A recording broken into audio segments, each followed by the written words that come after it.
Hey guys, welcome to the show. And in today's episode, I have an awesome guest, Kim Heng. And Hi, welcome, Chan, to the show. hi Raghu. Fantastic. Thank you for being on the show. And Chan, where are you located? I'm currently located in Singapore.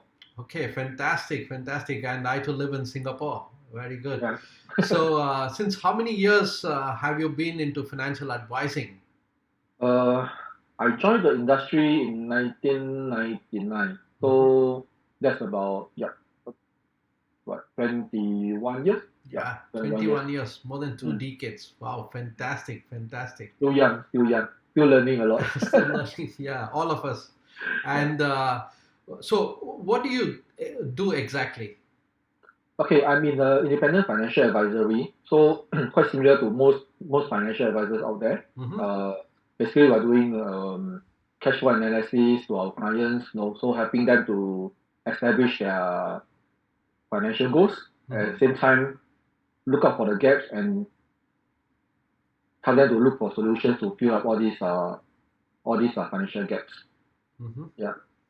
And who do you specifically work with? What category of people do you work with? Um, I would say that personally, I don't have a preference. No, Hmm. but if you're looking to my average clientele group, I will put it in the range of annual incomes range about 80 to about 200,000. Yeah, that would be the group of clientele that I And would deal with. these people are working professionals or business owners. Who are they? Um, it depends because I also deal with commercial insurance, things like the employee benefits, workman Hmm. compensation, and stuff like that. Hmm. So there may be situation where I do work with self-employed entrepreneurs as well. Um, so there's no hard and fast rule on my client side. So it depends on really what they need on their portfolios. Yeah. Awesome, awesome.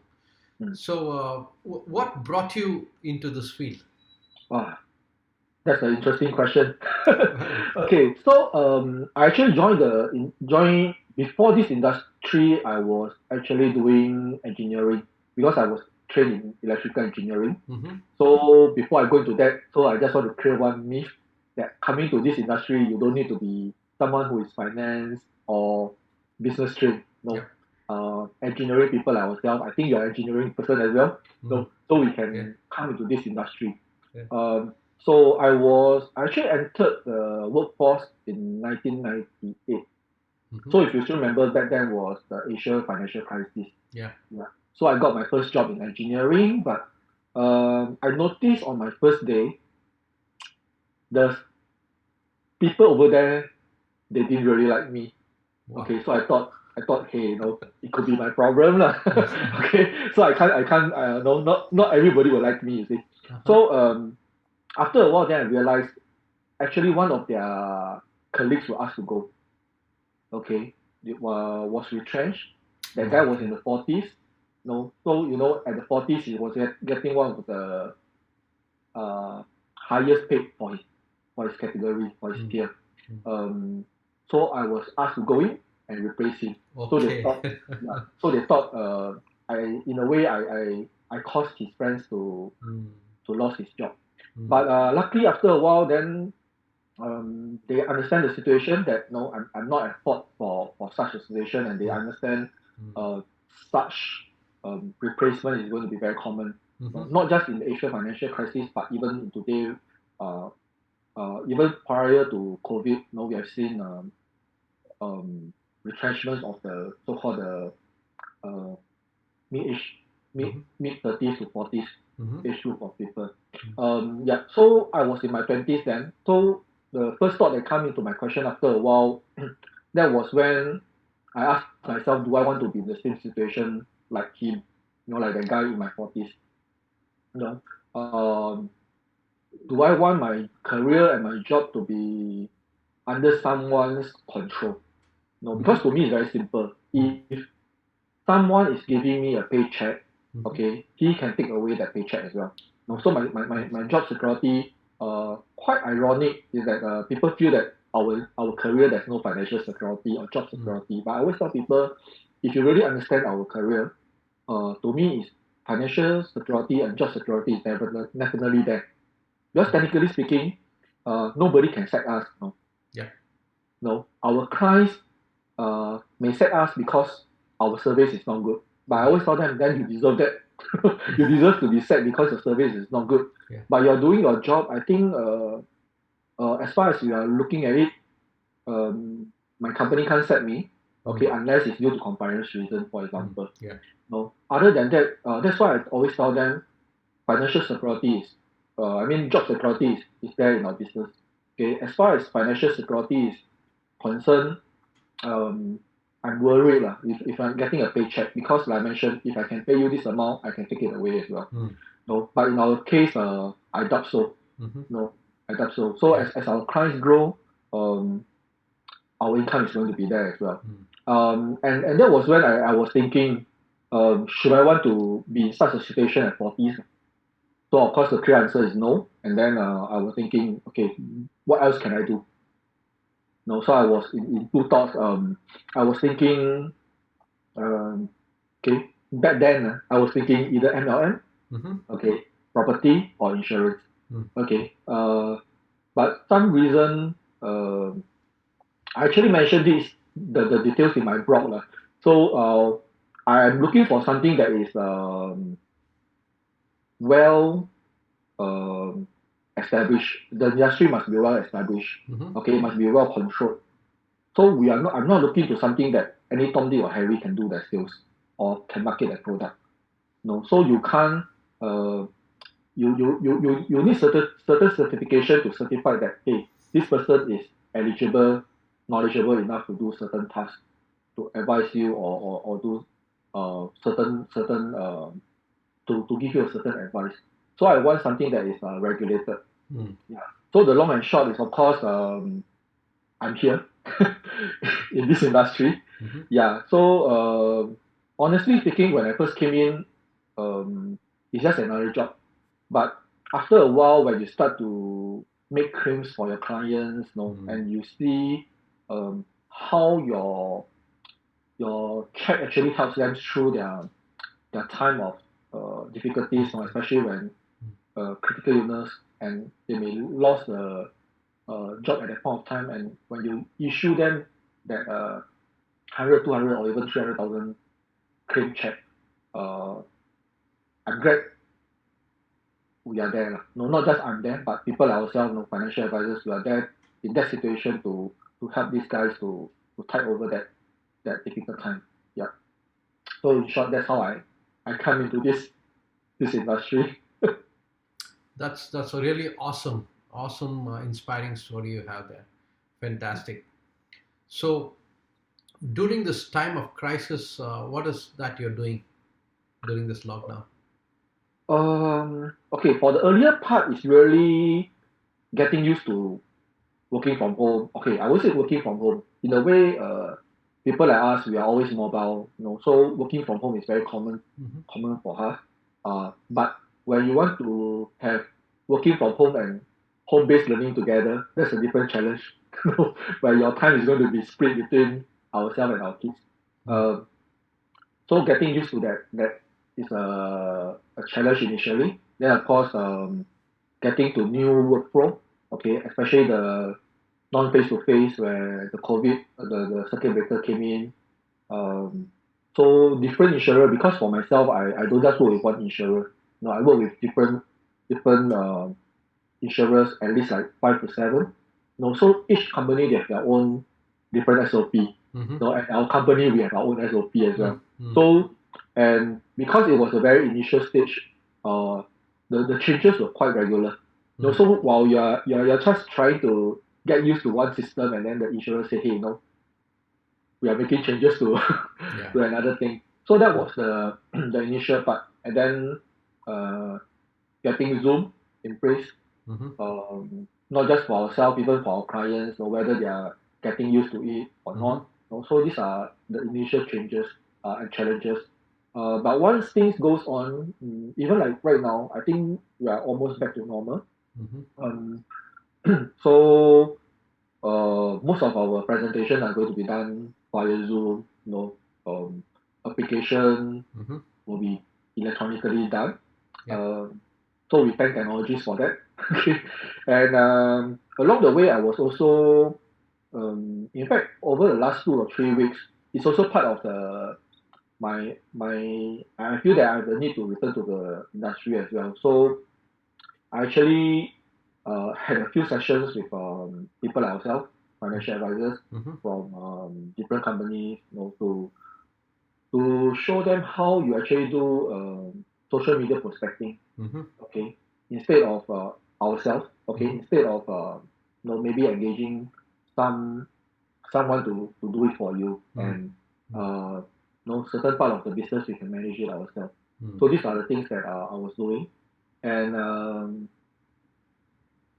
some of my spare time, I'm actually quite glad, in a way, quite glad that there is this circuit breaker, because I've been trying to write a book Mm-hmm. on Wow. financial Fantastic. literacy. Mm-hmm. Okay, but the interesting thing is that this financial literacy is actually for children.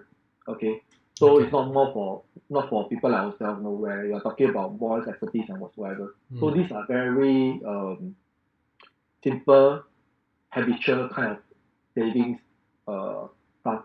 So it's meant for kids. Yeah. So I'm quite glad. It was in my plan more than 2 years ago. Mm-hmm. So I'm quite glad, at least within this period of time, I managed to finish. At this point of time, I managed to finish about 80% of that. So Very good. hopefully by phase 3, I managed to get it done totally. Awesome. Yeah, yeah, yeah, Awesome. So that's to educate the children, to give them some sort of exposure about yeah. financial planning, right? Yes, correct. Fantastic. That's an awesome idea and a Yeah, thought. thank you, thank you. And so you're done with 80% of that.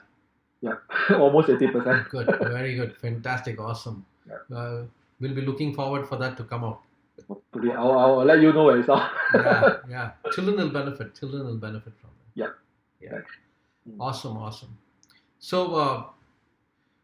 So as the marketplace has changed and the economy's changed, and there's going to be a lot of challenges in the future as well.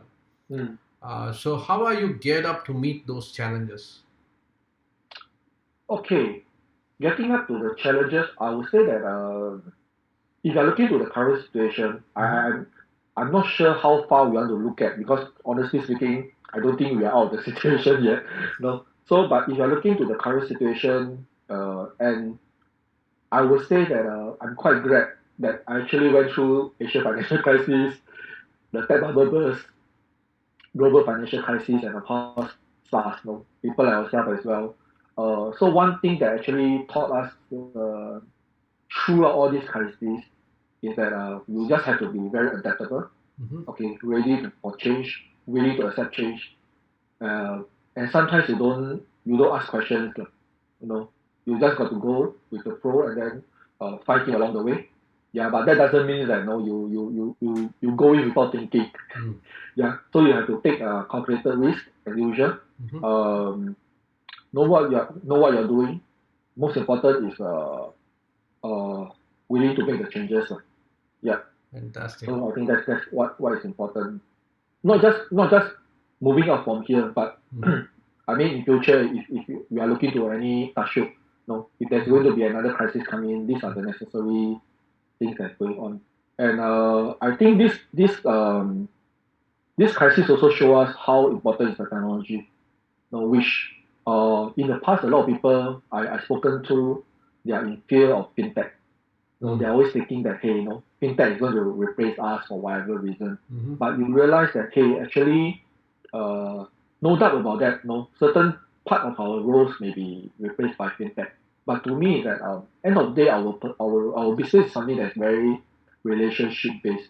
That is Mm. something, no matter how good the AI is, that portion of business is not going to replace, Mm. as compared to even today we are face to face Mm. talking, or even the best is of course really sitting down face to face to see, touch, and feel that Yeah. person.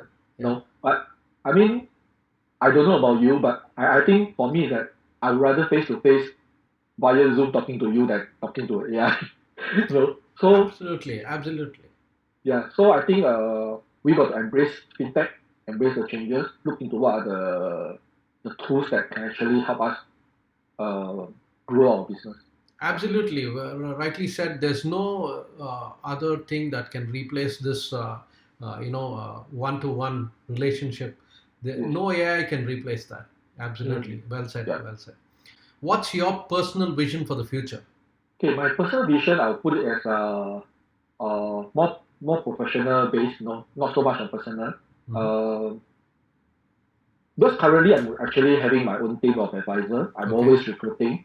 Um, so I would want to run an agency that is using fintech as a basis of financial planning. No, hmm, not the usual so-called um, manual calculation. No, like some of them are still doing now, or even the pen and paper.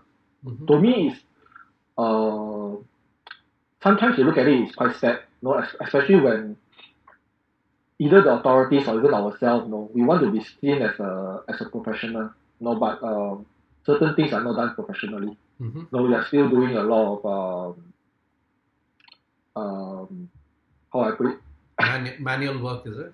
yeah, a lot of manual works. Hmm, And to me, it's fintech. Like I mentioned, they can actually automate a lot of things. hmm. They can, and I'm quite glad as a company, we are also moving towards that direction. Okay. So I think that in general that will be something that I'm looking at. Yeah. Wow. Awesome. Awesome. Awesome. Mm.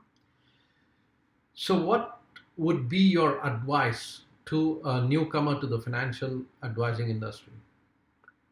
Mm,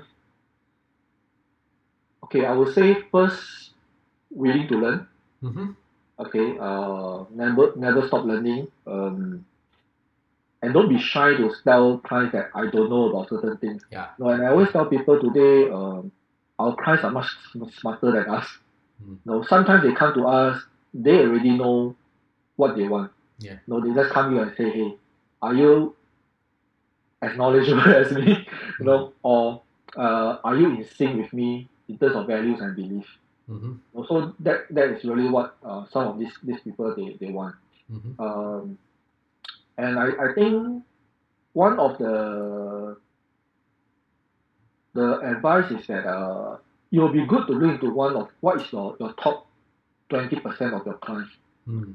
Look into their demographics, look into their profile. Hmm. Ask yourself why you enjoy working with these group of people. Mm. Is it because of their asset? Is it because of their character? Is it because of their occupation? Whatever. Mm. Mm. Ask yourself what is the reason, and work towards working with this group of people. Now, because um, one of the mistake which I think a lot of new advisors make is that, oh, because I'm new to this business, I can't choose. I can't choose. No, any business I can't. I will manage it. I will take it. But I always tell advisors is that you have to understand our business is not something very transactional based like a sales property. Mm. Where once the deal is done, we shake hands and we say bye bye. Mm. In fact, our relationship with our clients starts at the point where they actually ink on the benefit illustration or the application form. That is Mm. where our relationship starts. Yep. You know? Yep. And imagine uh, this is a person that you don't like, and you are saying that, hey, I'm getting you in just because I need your business. I always tell my client, you got problem servicing this person for Mm. the next 10, 20, 30 years if you're, Yeah. if you're still in the business. Also, you got to ask yourself, before even taking the business, is this the person I want to work with? You don't need to love that person. No, you Mm. don't need to like that person, but you got to ask yourself, is this the person I want to work with? Yeah. So I think that is something important because put it bluntly, if you are getting him for the business, you can't shake him off. No, we can't. I mean, clients can change, can write in to say I want to change advisors.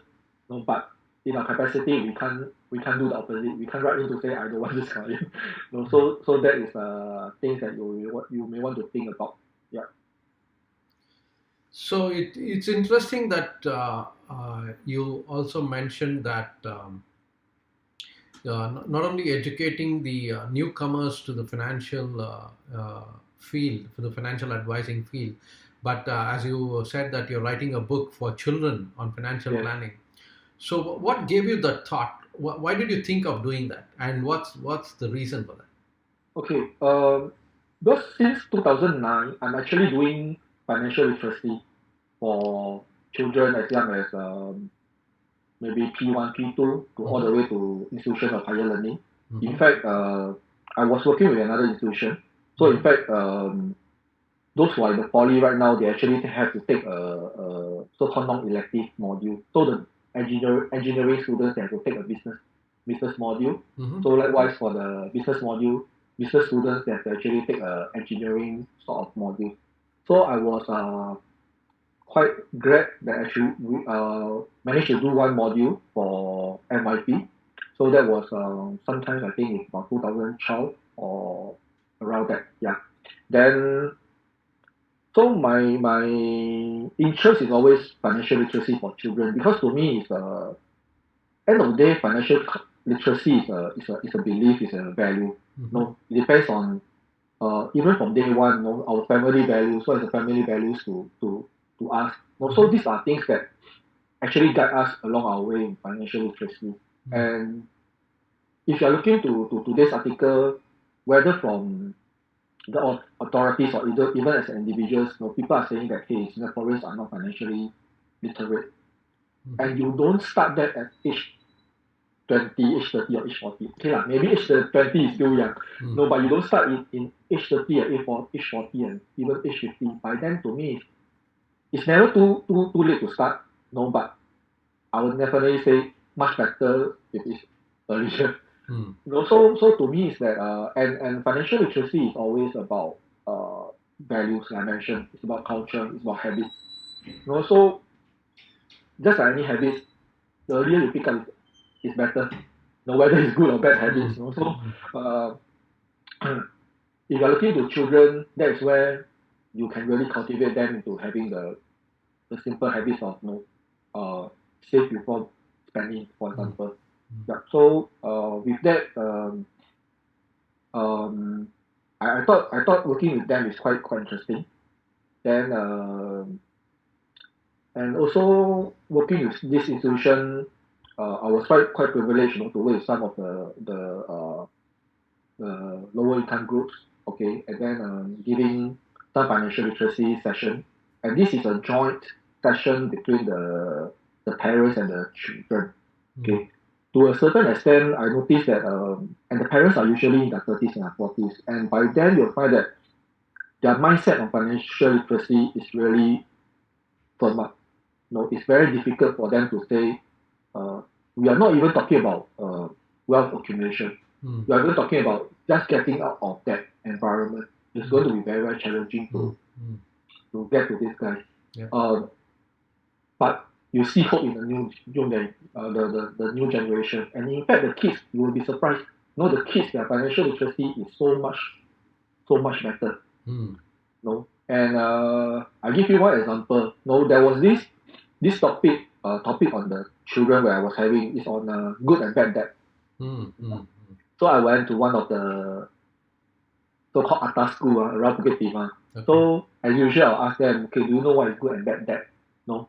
So this P5 girl actually tell me that, oh, I know what is good and bad debt. So I said, okay, cite me an example.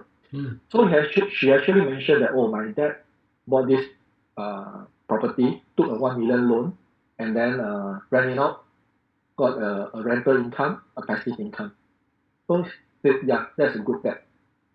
So that is her understanding. Okay, so I went to a neighborhood school, a Sec 2 boy.